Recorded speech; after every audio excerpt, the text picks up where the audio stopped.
Tonight on Q2, School District 2 says not so fast. That's right. Redistricting plans are now put on hold. I am very grateful that they made that choice. I think that it's very important that they get some more information. Plus, as Governor Gianforte delivers his State of the State address, I break down the top legislative priorities here in Billings. For a very long time, public safety has been their #1 issue until this year. And vandals strike yet another Billings church, this time St. Patrick's Co-Cathedral. They had said that the wise men were all decapitated, the animals were strewn all over, and Mary, Jesus, and Joseph were missing. The MTN 10 o'clock news starts right now. From Montana's news leader, this is the MTN 10 o'clock news. Good evening, everyone. Thanks for joining us tonight. I'm Andrea, Lutz. And I'm Russ Riesinger. Major changes ahead for Billings Public Schools in the coming months and year. But for now, one of those proposals has been delayed. The redistricting plan, one that came with some controversy, may no longer be happening as soon as we thought. Tonight, David J. goes into what led to that decision. Drawing new boundaries in School District 2 has been a concern for families, with parents voicing those concerns in emails to the board and at meetings. With that feedback, the school board has decided to put off redistricting for another year. And it's going to be my recommendation that we hold the decision on the redistricting until the 23-24 school year. Superintendent Greg Upham made the recommendation to the board to delay the redistricting plan. And that is welcome news to some parents. This was the best decision to get some more information. Jennifer Claddy says she and her husband have concerns about their youngest child changing schools. There's not been any real communication with the taxpayers, with the parents, with the people in the neighborhoods, with thought to these kids, their emotional well-being, their social well-being, their educational well-being. She also says there are safety issues getting to school. A lot of busy streets, and during the school year, that's a lot of inclement weather. It's not safe for the kids to walk, especially on some of the roads out there. There's no sidewalks. Traffic is going very quickly. I think it's not a safe thing. Parents at Monday's meeting also shared their thoughts. My girl and her friends are trying to get through downtown, over the tracks. If there's a train, do they make a decision to go somewhere else, or do they just wait there? I believe this creates both significant transportational and safety concerns for our neighborhood's children. With the year delay, parents will have a chance to give more input to the board. So we have some stuff we can look into and get some more feedback. I think it's a great move. That would be appropriate to get consensus from the community. That way the community can get behind this and we can move forward. It's not going to hurt anything to extend it 1 year. In Billings, David J., MTN News. Tonight, in front of the 68th Montana Legislature, Governor Greg Gianforte delivered his second State of the State address. MTN's Jonathan Ambarian was on hand as the governor highlighted the struggles, successes, and priorities of the Treasure State. On Wednesday, Governor Greg Gianforte said Montana has made a lot of progress in his 2 years as governor, but there's still more work to do. The governor of the state of Montana and the Honorable Greg Gianforte.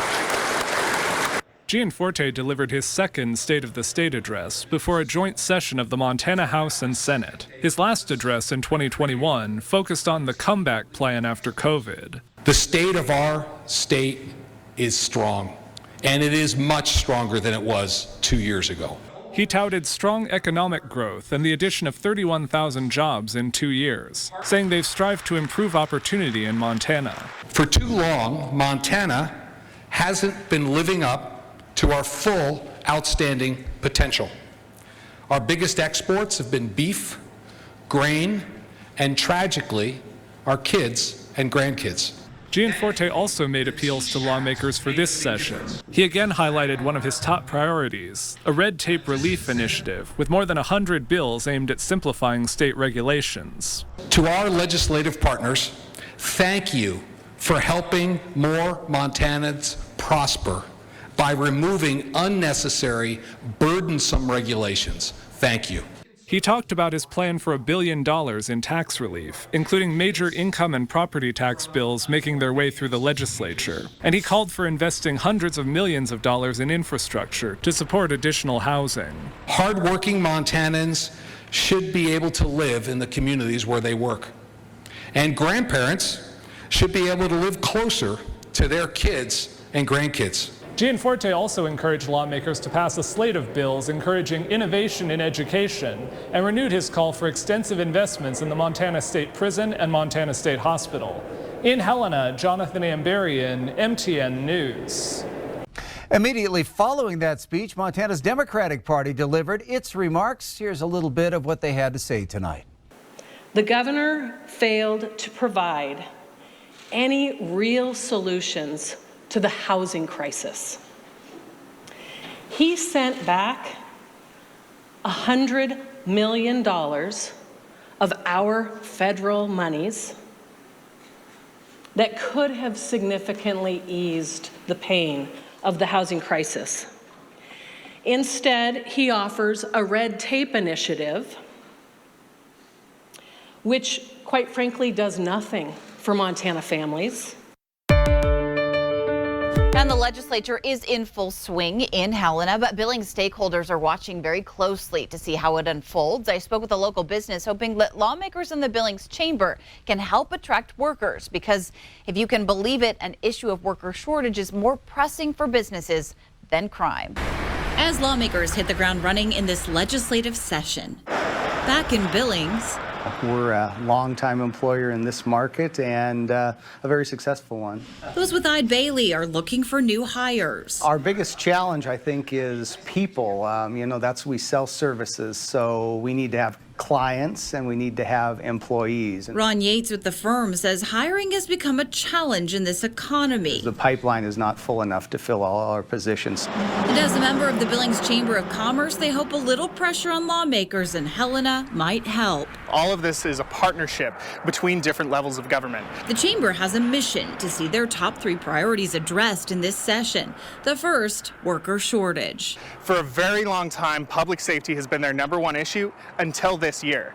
We want to create a high quality of life for everybody, and that goes to housing costs as well. The chamber says it will support pro-housing legislation. High property taxes lead to higher housing costs, and that makes it more difficult for businesses to attract workers. Back here at Eide Bailey, where the cubicles still need to be filled. We need to sell Billings. He says attracting people to work in Billings from elsewhere has its challenges too. The rising crime in Billings doesn't help, and public safety is another thing in mind. To be able to show that Billings is a safe environment to live, to raise a family, to work. Our office is downtown, so public safety seems to be at front of mind, especially lately. So with that in mind, we'll watch what lawmakers do this legislative session, because business in Billings is at stake.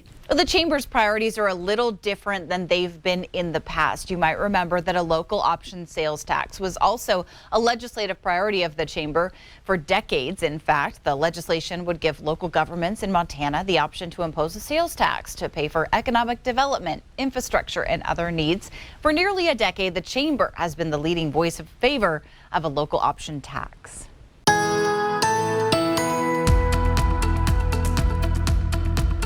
Check out the snow reports from today, anywhere from a couple of inches here or there. We had a bit more as we start looking into especially southeastern Montana, areas of northern Wyoming, back in towards the mountain foothills. They were these hit and miss snow showers throughout the day. Doppler radar is still picking up on a little of the activity, especially in this same area around Bighorn County, Montana, down towards Sheridan this evening.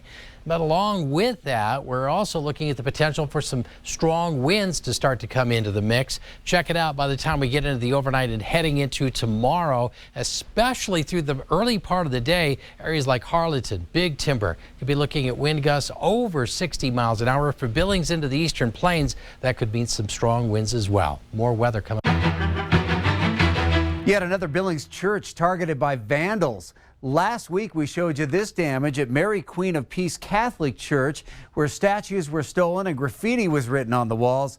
Well, now we've learned that St. Patrick's Co-Cathedral downtown was also targeted that same night. Kelsey Marison has the latest. Christmas has come and gone, but here at St. Patrick's Co-Cathedral, the nativity scene typically stays up until early February. But that's not the case this year. As you can see, the manger is gone, but the church didn't take it down. The wise men were all decapitated. In a place many visit in search of peace. What happened here early last week is difficult to hear. The animals were strewn all over, and Mary, Jesus, and Joseph were missing. Father Leo McDowell says sometime during the night of Sunday, January 15th, someone destroyed the church's nativity scene, even stealing the Holy Family. Not what parishioners expected to encounter when they walked into Mass that next morning. Targeted and violated. Yes, very much so.